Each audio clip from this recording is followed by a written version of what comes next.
ma mère a demandé « Pourquoi ne viens-tu plus jamais nous rendre visite ?»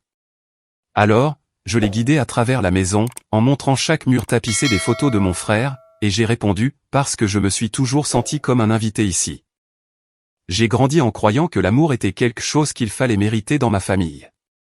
Et pas de cette manière mielleuse et motivante. Non, je veux dire, je pensais sincèrement que si j'essayais juste un peu plus fort, si je devenais un peu meilleur, peut-être, juste peut-être, mes parents me regarderaient de la même manière qu'ils regardaient mon frère aîné, Connor. Spoiler alerte, ils ne l'ont jamais fait. Nous vivions dans une ville de taille moyenne parfaitement agréable, en Ohio. Mes parents, Greg et Diane, amoureux de lycée, ont eu Connor un an après leur mariage. Dès son premier souffle, Connor a été l'enfant prodige. Ma mère a probablement raconté l'histoire de sa naissance 400 fois. Comment il était le nouveau-né le plus alerte, comment il a souri à 2 semaines, comment elle savait simplement qu'il était destiné à de grandes choses. Puis je suis arrivé, 3 ans plus tard. Mon histoire de naissance? Ma mère a commencé le travail pendant le premier match de T-ball de Connor. Elle était contrariée, parce qu'elle l'avait manqué au bâton. C'est tout. Mon histoire d'origine est un désagrément de planning. Écoutez, je ne veux pas donner l'impression de me plaindre. Nous avions un toit, de la nourriture, des vêtements. Les services sociaux n'allaient pas être appelés. C'était plus subtil que ça. C'était le genre de négligence que, si vous la soulignez, les gens vous diraient simplement que vous êtes trop sensible. Et croyez-moi, j'ai beaucoup entendu cette phrase. Connor jouait au baseball, et mes parents n'ont jamais manqué un match. Ils avaient des maillots d'équipe assortis, tenaient des statistiques. Mon père a même construit une cage de frappe dans le jardin. Quand j'ai rejoint l'équipe de natation en 7e, ma mère est venue à exactement 2 compétitions. Les 2 fois, elle a passé toute la rencontre sur son téléphone, dans les gradins. Le clou du spectacle, en première année de lycée, je me suis classé 3e aux régionaux. Je suis sorti de la piscine, la médaille de bronze dégoulinante, cherchant sa voiture. Elle n'était même pas là. Elle était partie plus tôt, parce que Connor avait un rendez-vous chez le dentiste. Pas une opération d'urgence, un nettoyage de routine. Mon père n'était pas beaucoup mieux, juste plus silencieux à ce sujet. Il montrait son amour par sa présence. Et il était toujours présent pour Connor, il entraînait ses équipes, l'aidait avec ses devoirs, l'emmenait à la pêche. Avec moi, c'était plutôt, Liam, il reste de la pizza au frigo. Et écoutez, la pizza gratuite, c'est super, mais ce n'est pas exactement un moment de complicité père-fils. Le truc, c'est que Connor n'était même pas un mauvais gars. Ce n'était pas un tyran arrogant qui me le frottait au visage. Il était juste inconscient. Pourquoi aurait-il remarqué le déséquilibre, alors qu'il était toujours sous les feux de la rampe? Il rentrait à la maison avec un autre trophée, et mes parents lui faisaient une place sur la cheminée. Pendant ce temps, j'étais assis là, avec un bulletin plein de « A », et personne ne demandait même à le voir. J'ai tout essayé. Les bonnes notes? Non.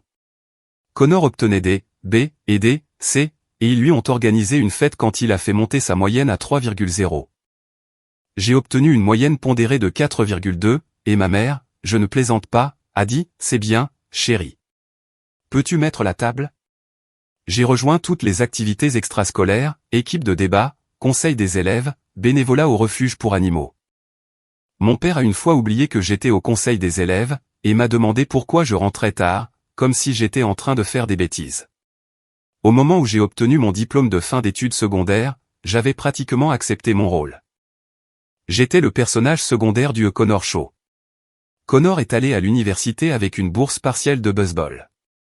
Mes parents l'ont conduit sur le campus, l'ont aidé à s'installer, ont pleuré sur le parking, et ont pris 800 photos. Quelques années plus tard, quand ce fut mon tour, ma mère m'a tendu un chèque et m'a dit « Bonne chance.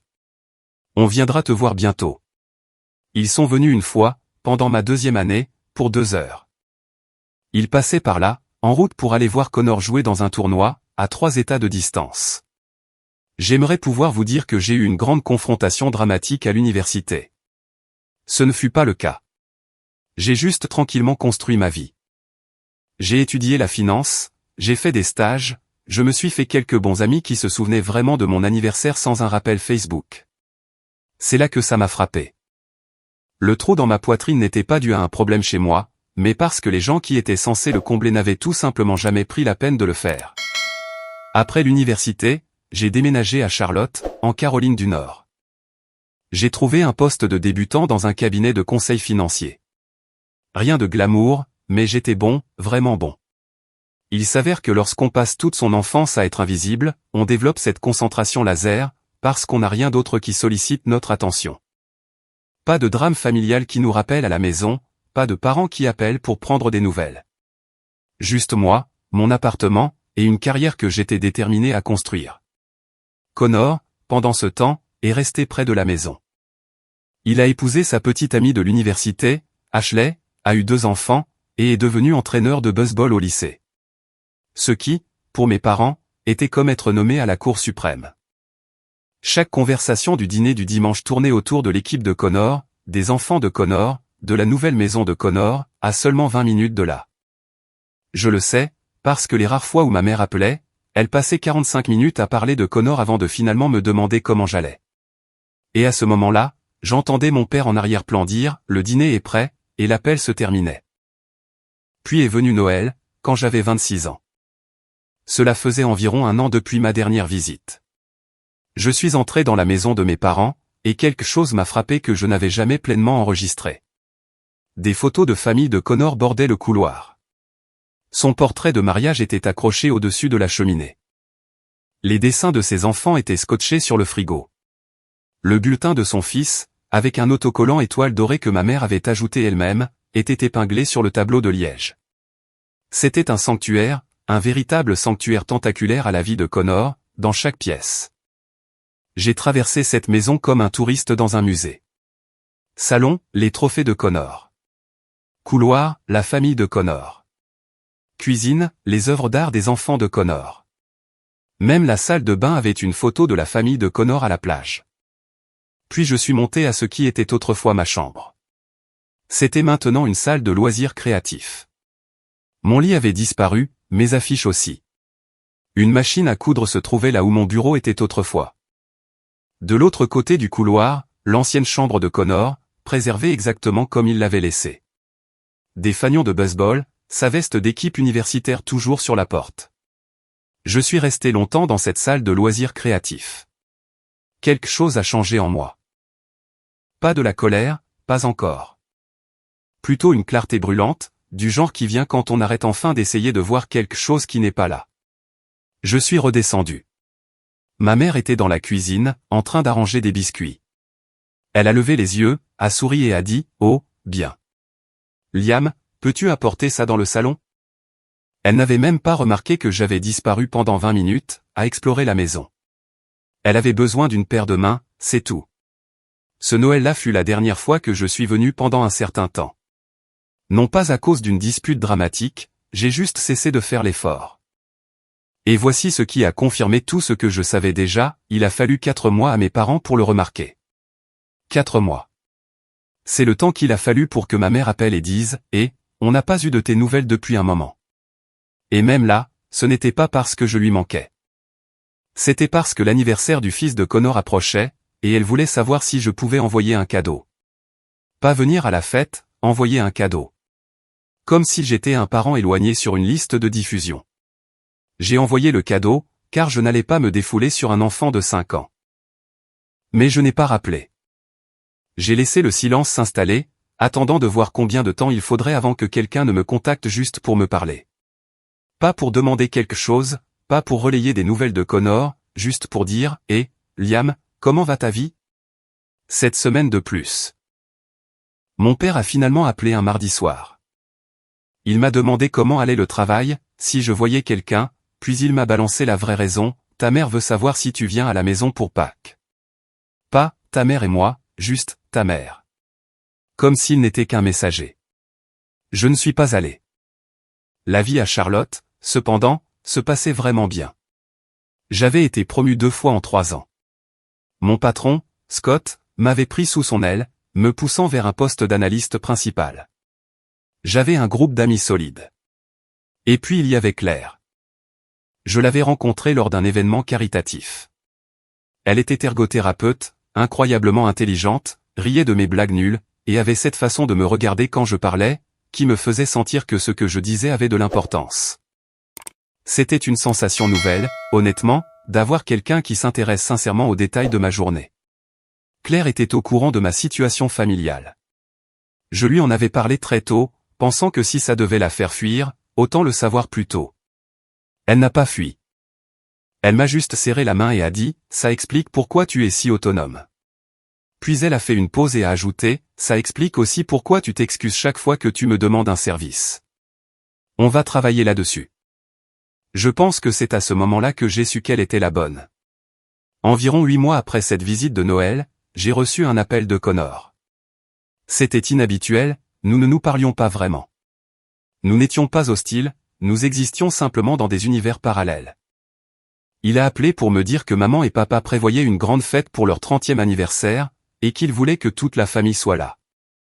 Il a dit, et je cite, « Maman m'a spécifiquement demandé de m'assurer que tu viennes, parce qu'elle a dit que tu as été distant ces derniers temps, et elle ne comprend pas pourquoi. » Elle ne comprend pas pourquoi. Laissez ça vous imprégner. La femme qui a transformé la chambre de mon enfance en salle de loisirs créatifs, et elle ne comprend pas pourquoi je pourrais me sentir un peu distant. Mais Claire m'a encouragé à y aller. Elle a dit que ce pourrait être une chance d'avoir une conversation honnête. Elle a même proposé de venir avec moi, pour un soutien moral. Alors j'ai accepté. Nous avons pris l'avion pour l'Ohio un vendredi après-midi. La fête était le samedi. Nous sommes arrivés le vendredi soir, et entrer dans cette maison avec Claire était une expérience différente. Elle l'a vu immédiatement, je n'ai même pas eu besoin de le lui faire remarquer. Nous étions dans le salon, et j'ai regardé son visage changer alors qu'elle réalisait que tout ce que je lui avais dit était placardé sur les murs, sur chaque étagère, dans chaque cadre. Elle m'a regardé avec une expression qui était à la fois de la peine et de la fureur. Elle a murmuré, « Où es-tu dans tout ça ?» J'ai juste haussé les épaules. J'avais eu des années pour m'y habituer. La fête a eu lieu le lendemain. Mes parents avaient loué la salle arrière d'un restaurant du centre-ville. Environ 60 personnes sont venues, famille, voisins, amis de l'église. Un diaporama passait sur un écran de projection. Allez-y, devinez combien de photos de moi il y avait dans ce diaporama. J'attends. 3.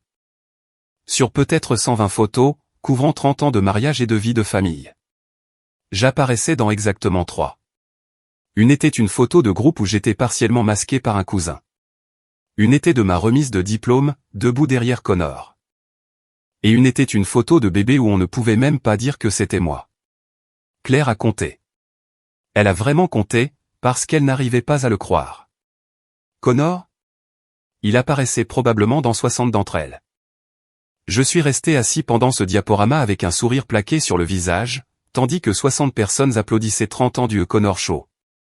Claire me serrait la main sous la table si fort que je pensais qu'elle pourrait me casser un doigt. Après le dîner, les gens discutaient, et je suis sorti prendre l'air. Ma mère m'a suivi, un verre de vin à la main, souriante.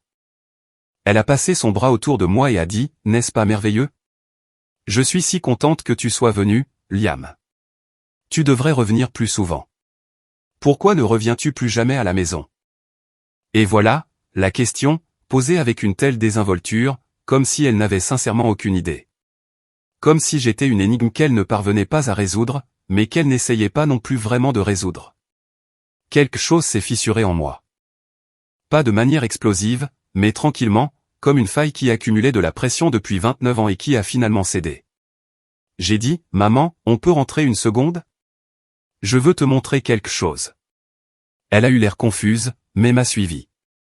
Nous sommes rentrés dans la maison par la porte latérale, menant à la cuisine. Claire était dans le salon et nous a vus. Connor était à table avec Ashley et les enfants. J'ai conduit ma mère jusqu'au frigo. J'ai pointé du doigt. « Regarde ça. Dis-moi ce que tu vois. » Elle a ri nerveusement. « Qu'est-ce que tu veux dire ? » C'est le frigo. J'ai dit, « Regarde ce qu'il y a dessus. » Le dessin d'une maison des enfants de Connor. Le dessin de la famille des enfants de Connor. Une photo de la famille de Connor au zoo. Un aimant des vacances de Connor. Le bulletin de son fils avec ton autocollant étoile dorée. Elle a fixé le frigo, comme si elle le voyait pour la première fois. Puis je l'ai conduite jusqu'au tableau de liège. L'horaire de baseball de Connor. Un dépliant de la pièce de théâtre de l'école des enfants de Connor. Une photo de Connor et Ashley à une collecte de fonds. Puis je l'ai conduite dans le couloir. J'ai montré chaque cadre. Le mariage de Connor. La remise de diplôme de Connor. Les enfants de Connor. Connor à Noël. Connor avec papa à la pêche.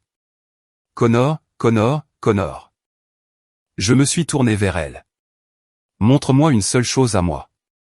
Une photo, un dessin, un bulletin, une seule preuve que j'existe dans cette maison. Elle a ouvert la bouche. Rien n'est sorti. Elle est restée là, dans le couloir, avec son verre de vin, la bouche entrouverte, absolument rien à dire.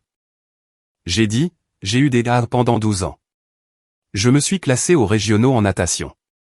J'ai obtenu mon diplôme universitaire avec mention. J'ai été promu 2 fois en 3 ans à mon travail. Je suis en couple avec une femme incroyable. Et il n'y a aucune trace de tout ça dans la maison où j'ai grandi. Mon père s'était approché entre-temps. Il avait entendu la fin. Et au lieu de reconnaître ce que je disais, au lieu de regarder autour de lui et de voir ce qui était douloureusement évident, il a croisé les bras et a dit, « Liam, tu dramatises. C'est la fête d'anniversaire de ta mère. Ne gâche pas ça. Ne gâche pas ça. » Comme si j'étais le problème. Comme si le fait de souligner que j'avais été effacé de ma propre famille était une sorte de faux pas social, comme se resservir 2 fois dans le bol de chips. Claire est intervenue. Elle a regardé mon père et a dit, avec tout le respect que je vous dois, Greg, il y a 3 photos de Liam dans votre diaporama de 30 ans. 3. J'ai compté. Ce n'est pas dramatique, c'est dévastateur. La pièce est devenue très silencieuse. Connor fixait son assiette. Ashley regardait Connor, comme si elle voulait qu'il dise quelque chose. Ma mère avait les larmes aux yeux, mais elle n'avait toujours pas dit un seul mot. J'ai regardé mon père. Je ne gâche rien. Vous avez fait ça il y a longtemps.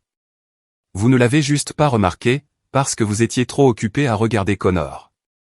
Puis j'ai pris la main de Claire, et nous sommes sortis. Nous avons conduit jusqu'à l'hôtel en silence. Je n'ai pas pleuré, je n'ai pas crié. Je suis juste resté assis sur le siège passager, à regarder par la fenêtre, pendant que Claire conduisait, en me tenant la main par-dessus la console centrale. Nous avons pris l'avion pour rentrer le lendemain matin. J'ai éteint mon téléphone pendant tout le vol. Quand j'ai atterri et que je l'ai rallumé, j'avais 11 appels manqués. 9 de ma mère, 2 de Connor, 0 de mon père. Pas un seul de l'homme qui m'avait dit que je dramatisais. Les semaines qui ont suivi la fête d'anniversaire furent difficiles. Pas de la manière à laquelle on pourrait s'attendre, cependant.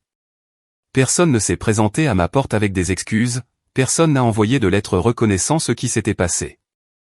Au lieu de cela, j'ai reçu une campagne de culpabilisation soigneusement orchestrée de la part de ma mère, qui aurait impressionné un lobbyiste professionnel. Les SMS ont commencé 2 jours après mon retour. Liam, je ne comprends pas pourquoi tu m'as embarrassé devant nos amis. Puis, un jour plus tard, Liam, ton père est très blessé. Puis, Liam, Connor dit que tu as dépassé les bornes. Puis, le chef-d'œuvre, Liam, je suis ta mère. Je t'ai porté pendant 9 mois. Le moins que tu puisses faire, c'est de décrocher le téléphone. C'est drôle comme elle pouvait se souvenir de m'avoir porté pendant 9 mois, mais pas de mettre une seule photo de moi sur son mur. Cette mémoire sélective, fonctionnant à un niveau olympique. Je n'ai répondu à aucun d'eux. Claire m'a aidé avec ça. Elle avait été un rock depuis la fête, mais elle était aussi assez intelligente pour savoir que j'avais besoin d'une aide professionnelle, pas seulement d'une petite amie qui me soutient. Elle m'a encouragé à commencer à voir un thérapeute, un homme nommé Dr Reeves, spécialisé dans les dynamiques familiales et les enfants adultes de parents émotionnellement négligents. Oui, c'est une véritable spécialité. Il s'avère que nous sommes assez nombreux pour maintenir ces gens à plein temps. Le Dr Reeves a changé la donne. C'était ce type calme, mesuré, d'une 50aine d'années, qui avait une façon de recadrer les choses qui me faisait tourner la tête. Lors de notre 3e séance, il a dit quelque chose qui m'a glacé. Il a dit, « Liam, vous avez passé toute votre vie à essayer de gagner une place à une table qui n'a jamais été dressée pour vous. La table était toujours pleine, il n'y a jamais eu de chaise vide. Vous n'avez cessé de tirer des chaises pliantes du garage et de vous faufiler dans le coin. Et ils vous ont laissé vous asseoir là, parce que ça ne leur coûtait rien. Mais ils n'ont jamais fait de place. J'ai médité là-dessus pendant environ une semaine. Puis j'ai pleuré sous la douche pendant 45 minutes, ce que je ne recommande pas, parce que l'eau devient froide, et alors vous êtes triste et vous frissonnez, ce qui est juste une terrible combinaison. Mais voici ce qui s'est passé après les pleurs. Je me suis mis en colère. Pas le genre de colère destructrice où l'on crève les pneus. Le genre productif. Le genre qui vous fait regarder votre vie et dire, d'accord, je ne peux pas les changer, mais je peux tout changer dans la façon dont je réagis à ça. Je me suis jeté dans le travail avec une concentration qui, honnêtement, me faisait un peu peur. Scott, mon patron, l'a remarqué immédiatement. Il m'a fait venir dans son bureau un après-midi et m'a dit, quoi que ce soit qui te motive en ce moment, mets-le en bouteille et vends-le, parce que tu produis à un niveau que je n'ai vu chez personne en 10 ans ici. En 6 mois, j'ai été promu analyste principal. 1 an après, je dirigeais une équipe de 8 personnes, gérant des portefeuilles d'une valeur que je n'aurais jamais imaginé toucher à mon âge. Claire et moi avons emménagé ensemble. Nous avons trouvé cette super maison de ville dans un quartier appelé Dilworth, près des restaurants et des parcs, avec un porche où nous nous asseyions les matins de week-end, à boire du café et à parler de tout et de rien, d'une manière qui semblait être tout. Elle ne m'a jamais poussé à me réconcilier avec ma famille. Elle n'a jamais dit, tu devrais leur pardonner, ou, ce sont toujours tes parents, ou aucun de ces conseils bien intentionnés mais profondément inutiles que les gens aiment lancer. Elle a juste dit, quoi que tu décides, je suis avec toi. Et elle le pensait. J'ai aussi commencé à construire ce que j'appelle ma vraie famille. Non pas pour remplacer quoi que ce soit, car on ne peut pas remplacer quelque chose qu'on n'a jamais eu, mais pour créer ce dont j'avais besoin. Scott est devenu un mentor et finalement un véritable ami. Sa femme, Tara, nous invitait pour les dîners du dimanche. Et c'était la chose la plus étrange, de s'asseoir à la table familiale de quelqu'un d'autre, et qu'on me demande comment s'était passée ma semaine, et qu'ils écoutent vraiment la réponse. Mon copain J'ai du travail et sa femme, Morgane, sont devenus nos amis les plus proches. Nous organisions des soirées de jeux, des randonnées le week-end, et faisions des trucs stupides comme des quiz au bar du coin, où Claire et moi écrasions absolument tout le monde, parce qu'elle est une encyclopédie ambulante et que je suis étrangement bon en géographie. J'ai eu 30 ans, et Claire m'a organisé une fête surprise. 15 personnes entassées dans notre maison de ville, avec de la nourriture faite maison et un gâteau qui disait « Joyeux anniversaire au gars qui a enfin appris à arrêter de s'excuser pour avoir demandé de passer le sel ». C'était un long gâteau. C'était la première fête d'anniversaire que j'ai jamais eue, où l'attention était vraiment portée sur moi. J'ai porté un toast ce soir-là, et j'ai remercié tout le monde d'être venu. Et je le pensais, à environ 14 niveaux différents que seule Claire comprenait pleinement. Pendant ce temps, j'entendais des bribes d'informations sur ma famille, par le biais de SMS occasionnels de Connor. Il me contactait tous les 2 ou 3 mois avec ses messages maladroits et superficiels.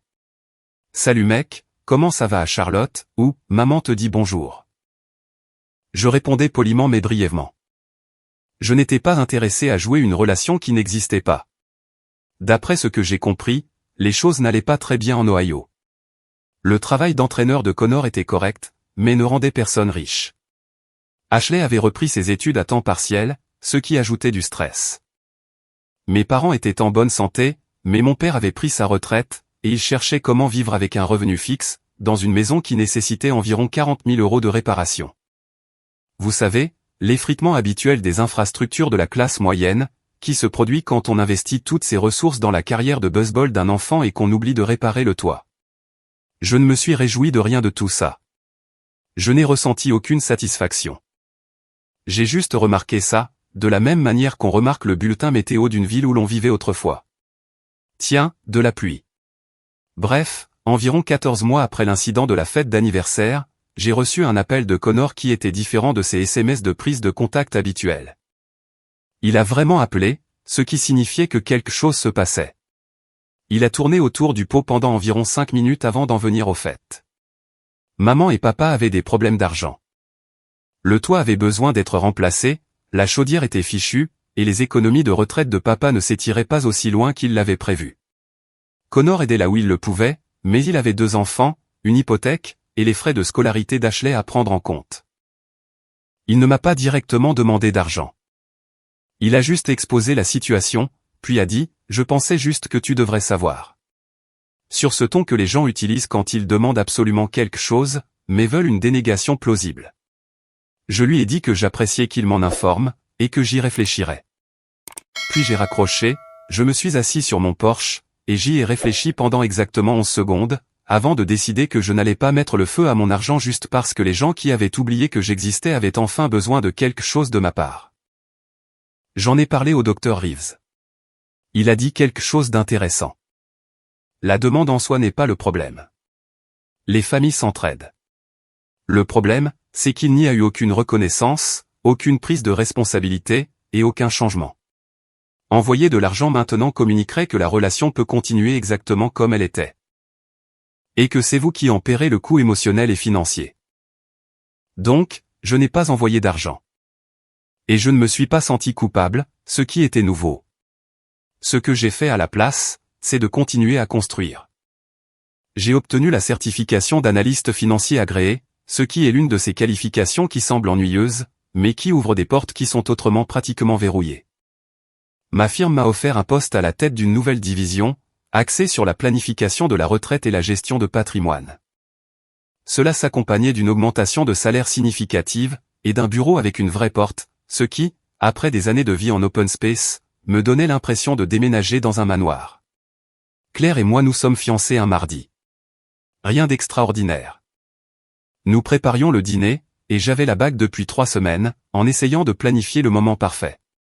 Puis elle a brûlé l'ail et a déclenché le détecteur de fumée.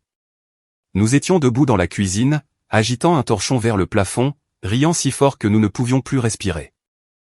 Et je l'ai juste demandé, comme ça. Elle a dit oui avant même que j'aie fini la phrase. C'était parfait, parce que c'était nous. J'avais 31 ans. J'avais une carrière dont j'étais fier, une femme avec qui je construisais une vie, des amis qui étaient présents sans qu'on le leur demande, et un thérapeute qui m'avait appris que je méritais tout ça. J'étais sincèrement heureux. Pas le genre de bonheur performatif où l'on publie des photos de vacances en espérant que les gens pensent que notre vie est en ordre. Le vrai genre. Le genre où l'on se réveille un mercredi au hasard et on se dit, oui, c'est bien. Et c'est exactement à ce moment-là que ma mère a décidé qu'elle voulait revenir dans ma vie. Ça a commencé par une lettre. Pas un SMS, pas un appel. Une vraie lettre manuscrite, envoyée à ma maison de ville à Charlotte. L'écriture de ma mère sur l'enveloppe, du genre avec l'écriture cursive bouclée qu'elle utilisait toujours pour les cartes de Noël. Claire l'a ramenée de la boîte aux lettres, et nous l'avons tous les deux fixée comme si c'était un colis suspect.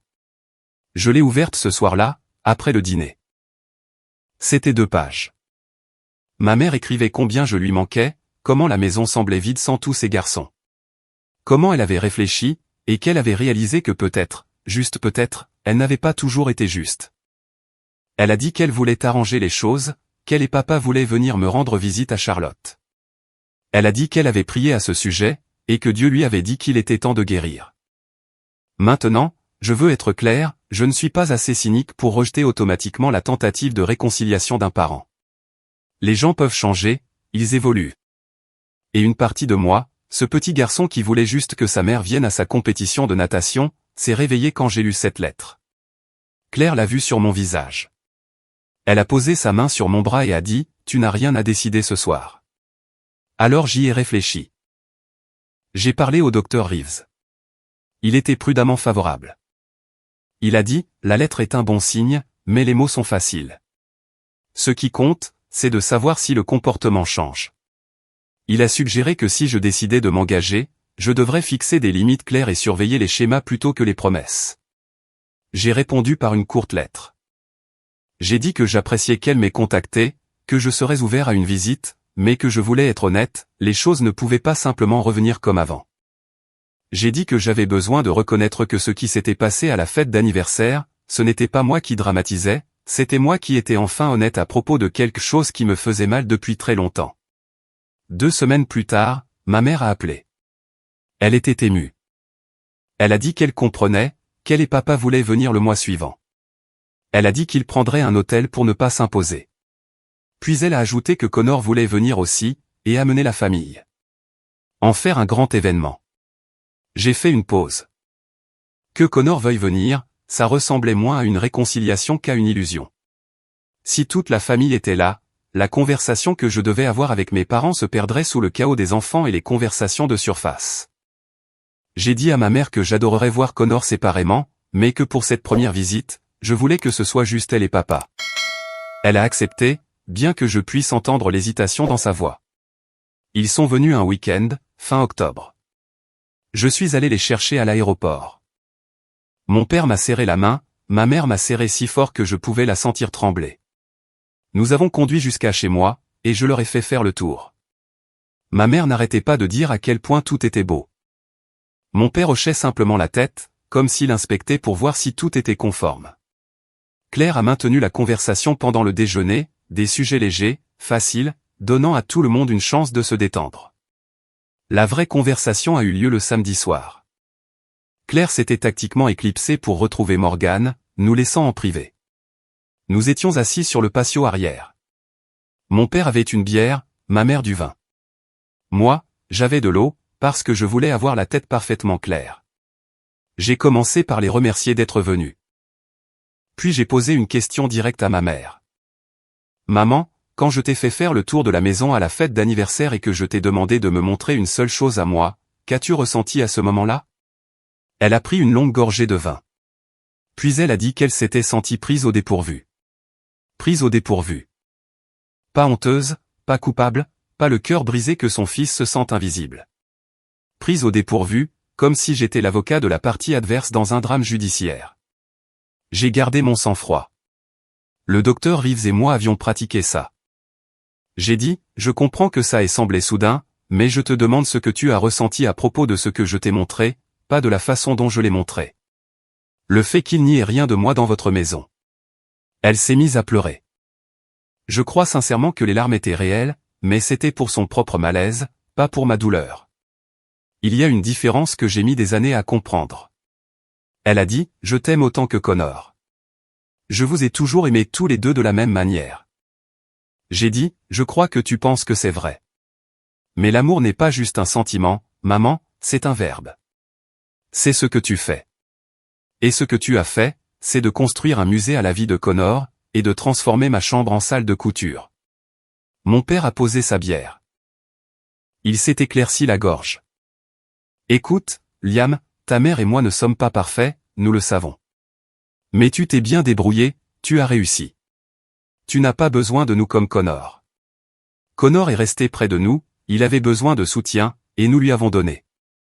C'est ce que font les parents. Je l'ai fixé pendant 5 bonnes secondes. Puis j'ai dit, papa, est-ce que tu t'entends? Tu dis que vous avez investi dans le gamin qui est resté, et que vous avez ignoré celui qui est parti. Et tu ne vois pas comment ça pourrait être la raison pour laquelle je suis parti? Il n'a pas eu de réponse à ça. Il a juste cligné des yeux, et a repris sa bière. Ma mère est intervenue. Elle a dit, nous voulons arranger ça. Dis-nous ce dont tu as besoin. Nous le ferons. C'est là que, dans un film, la musique monte, tout le monde s'embrasse, et le générique défile. Mais ce n'est pas un film. J'avais appris assez du docteur Reeves pour savoir que, arranger ça, ne se produit pas au cours d'une seule conversation sur un patio. Ça se produit sur des mois de changement de comportement constant. Alors je leur ai dit ce dont j'avais besoin. J'ai besoin que vous reconnaissiez spécifiquement que vous m'avez traité différemment. Pas seulement nous n'étions pas parfaits. J'ai besoin que vous disiez que vous avez priorisé Connor. Et que vous savez que ça m'a fait mal. J'ai besoin que vous arrêtiez de me dire que je dramatise. Et j'ai besoin de voir un changement réel, pas des promesses. J'ai besoin de me voir dans votre maison, sur vos murs, dans vos conversations. Et j'ai besoin de temps. Ma mère a hoché la tête. Mon père a dit, c'est juste. Ils sont partis le dimanche. L'au revoir était plus chaleureux que l'arrivée. Ma mère m'a serré dans ses bras à la porte et m'a dit, je vais essayer, Liam. Je le ferai vraiment. Je voulais la croire. Une partie de moi l'a fait. Mais j'ai dit à Claire par la suite que j'allais observer et attendre, parce que les gens qui ont l'habitude de ne faire aucun effort ne deviennent pas des marathoniens du jour au lendemain. Au cours des mois suivants, j'ai observé. Ma mère appelait plus souvent, elle posait des questions sur mon travail, sur Claire et les préparatifs du mariage. Elle a même demandé des nouvelles de mes amis par leur nom, ce qui était nouveau. Mais il y avait des failles.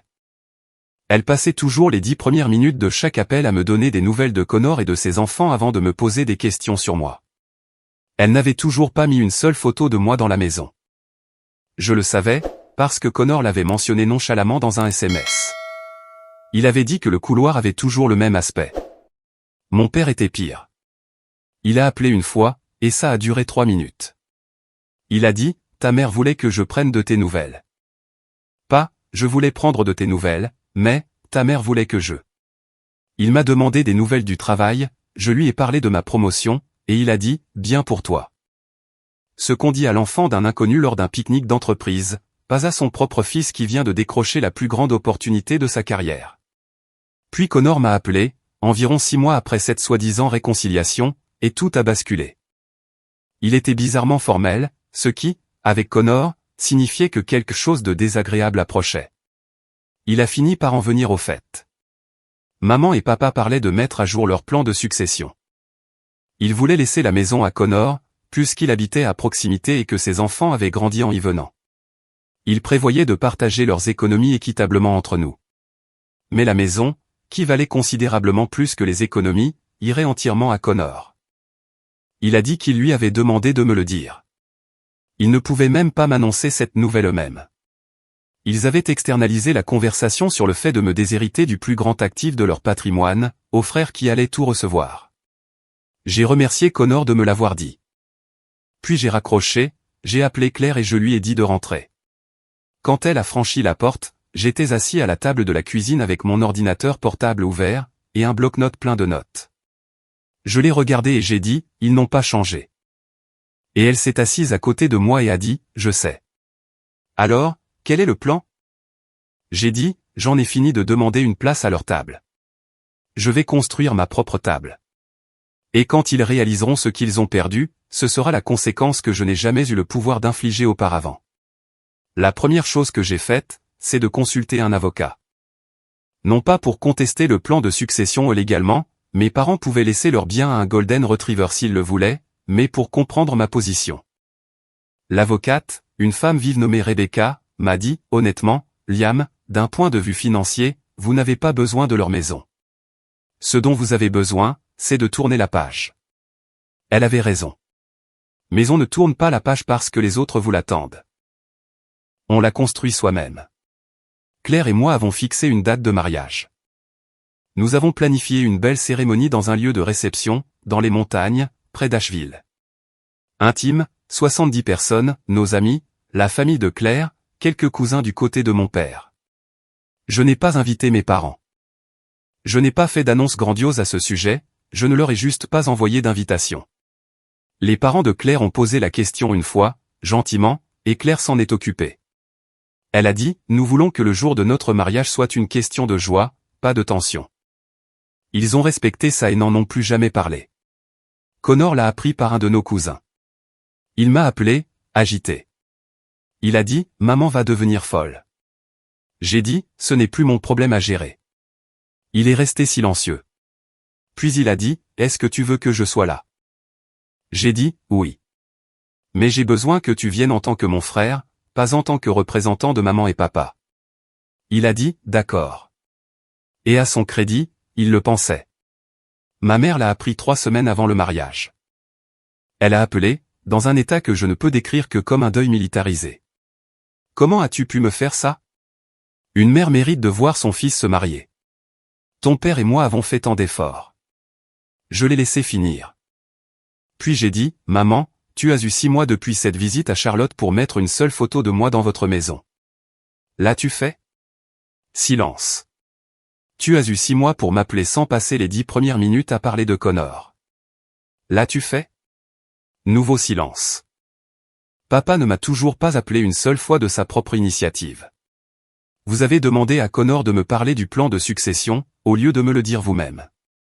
Vous avez dit que vous vouliez arranger les choses, et puis vous n'avez rien changé. Je ne vous punis pas. Je protège ma joie. Il y a une différence. Elle a dit, tu vas le regretter, Liam. Un jour, tu voudras que ta mère soit là, et il sera trop tard. J'ai dit, peut-être. Mais j'ai passé 29 ans à regretter que ma mère ne soit pas là aux compétitions de natation, aux remises de diplômes, aux anniversaires. Au moins cette fois, c'est mon choix. Elle a raccroché. Mon père n'a pas appelé. Le mariage était parfait. Pas parfait à la manière d'Instagram, où chaque détail est orchestré. Parfait de la manière qui compte, où chaque personne présente voulait sincèrement être là. Claire a descendu l'allée, et j'ai complètement perdu mes moyens, ce que j'avais juré de ne pas faire. Jake m'a tendu un mouchoir et a murmuré, « Tu me dois 20 €. Scott a porté un toast qui a fait pleurer tout le monde. Connor m'a pris à part pendant la réception et a dit, « Je suis fier de toi, mec. C'est vraiment bien. » Et je pense qu'il le pensait d'une manière qui allait au-delà du simple mariage. Le père de Claire m'a dit qu'il était heureux que sa fille ait trouvé quelqu'un qui comprenait que l'amour est un verbe. Je ne pense pas qu'il savait à quel point cela m'a touché. Les suites ont été intéressantes. Ma mère a envoyé une carte. Pas d'excuses, juste « félicitations » et une ligne sur le fait qu'elle aurait aimé être là. Mon père n'a rien envoyé. Mais voici où l'ironie entre vraiment en jeu. Environ 4 mois après le mariage, j'ai reçu un appel de Connor. Il avait l'air épuisé. La situation financière de maman et papa s'était aggravée. Le toit fuyait activement, la chaudière avait rendu l'âme, et il se dirigeait vers un hiver en Ohio avec presque plus d'économie. Connor avait couvert ce qu'il pouvait, mais il était à court, avec 2 enfants, une hypothèque, et les frais de scolarité d'Ashley. Il a dit, « Maman m'a demandé de t'appeler. » Puis il a fait une pause. J'ai entendu quelque chose dans sa voix que je n'avais jamais entendu auparavant. Il a dit, « Liam, je sais que ce n'est pas juste. Je sais qu'il n'arrête pas de me demander d'être l'intermédiaire, et je sais que c'est tordu. Je ne sais juste pas quoi faire d'autre. » C'était le moment. Les parents qui avaient construit un sanctuaire pour un fils et effacé l'autre, avaient maintenant besoin du fils effacé pour sauver leur maison. J'ai dit à Connor que je m'en occuperais. Puis j'ai appelé mes parents directement. Ma mère a répondu, et elle a immédiatement commencé par des banalités. « Oh, Liam, si contente de t'entendre. Comment va Claire? Quel temps fait-il à Charlotte? » Je l'ai coupé. « Maman, je suis au courant pour la maison. Je suis au courant pour la situation financière. » Mais papa sur haut-parleur. Elle l'a fait. Je pouvais l'entendre respirer. J'ai dit, « Je vais être honnête avec vous deux. J'ai les moyens d'aider. Donc, la question n'est pas de savoir si je peux, mais si je le ferai. Et avant que vous ne disiez quoi que ce soit, je veux que vous écoutiez. Vous avez dit que vous prévoyiez de laisser la maison entièrement à Connor. Parce qu'il est resté près de vous et que je suis parti. Vous n'avez jamais considéré que je suis parti parce qu'il n'y avait rien ici pour moi. Vous n'avez même pas pu me parler du plan de succession vous-même. Vous avez envoyé Connor annoncer la nouvelle. Comme si j'étais un locataire informé d'un changement de bail. Mon père a commencé à dire quelque chose. J'ai dit, « Je n'ai pas fini, papa. » Et il s'est arrêté. Je pense que c'était la première fois de ma vie que je disais à mon père de se taire. « Maman, tu m'as écrit une lettre en disant que tu voulais guérir. Tu es venu à Charlotte, tu as pleuré sur mon patio et tu as dit que tu essaierais. Puis tu es rentré chez toi, et tu n'as rien changé. Pas une seule photo. Pas un seul appel téléphonique qui ne commençait pas par Connor. Tu as fait le strict minimum, et tu t'attendais à ce que je sois reconnaissant. La maison que vous voulez que je sauve est la même maison où ma chambre est devenue une salle de loisirs créatifs. Tandis que celle de Connor est restée un sanctuaire. Vous voulez que je finance la préservation d'un monument à votre favoritisme? Silence de mort. Le genre de silence qui a un poids. Puis ma mère a dit, « Tu as raison. » 2 mots. Pas de déviation, pas de « mais on vous aime tous les deux de la même manière », pas de « tu dramatises. Juste, tu as raison. Mon père l'a dit aussi, plus doucement. Il a dit, on a merdé, Liam. Je sais qu'on l'a fait.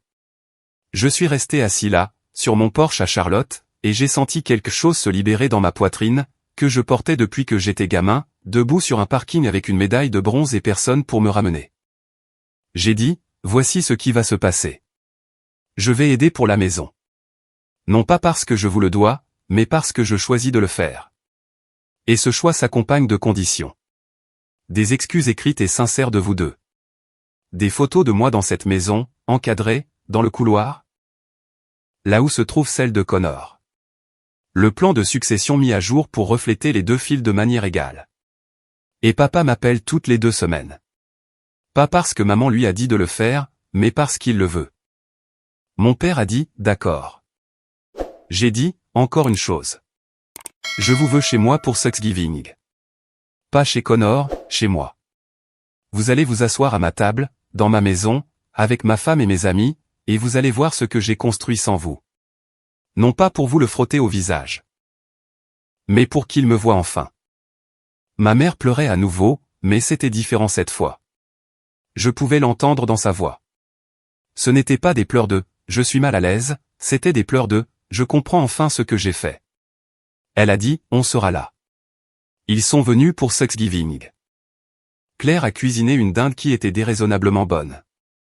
Scott et Tara sont venus, Jake et Morgan sont venus. Mes parents se sont assis à une table pleine de gens qui m'aimaient, et m'ont regardé être la personne que j'étais devenue sans leur aide. Mon père a été silencieux la plupart de la soirée. Mais en partant, il m'a serré dans ses bras. Pas une poignée de main, un câlin. Et il a dit, « Je suis désolé d'avoir manqué tout ça. Je suis désolé de t'avoir manqué. » C'était il y a 6 mois. Les choses ne sont pas parfaites. Ma mère se surprend encore à parler par défaut de Connor, mais maintenant elle s'arrête au milieu de la phrase et dit « Désolé. Raconte-moi ta semaine. » Mon père appelle tous les 2 dimanches. Les conversations sont courtes et maladroites, mais elles sont réelles. Le couloir de leur maison a maintenant ma photo de remise de diplôme universitaire, ma photo de mariage, et une photo de moi et Claire sur notre porche. Ce n'est pas égal au mur de la gloire de Connor, mais c'est là. Connor et moi sommes plus proches que nous ne l'avons jamais été. Il est venu à Charlotte le mois dernier avec sa famille, et son fils m'a demandé ce que je faisais dans la vie. Je lui ai dit que j'aidais les gens à compter leur argent. Il a dit, cool. Tu peux compter le mien. Il avait 2,37 €. Je l'ai compté très sérieusement et je lui ai dit que son portefeuille se portait bien. Le plan de succession a été mis à jour, partage égal, tout, y compris la maison. Ma mère m'a remis les documents elle-même. Elle a dit, c'est comme ça que ça aurait dû être depuis le début. J'ai encadré une copie de ma vieille médaille de bronze de la compétition de natation régionale. Elle est accrochée dans mon bureau à la maison.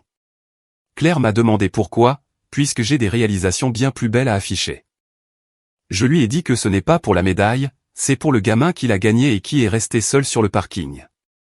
Je l'ai accroché là, pour que ce gamin sache que quelqu'un a enfin fini par venir pour lui. Et que ce quelqu'un, c'était moi. Alors, qu'en pensez-vous?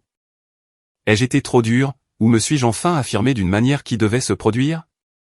Avez-vous déjà dû tracer une ligne avec votre famille pour protéger votre propre paix? Je veux vraiment lire vos histoires dans les commentaires ci-dessous.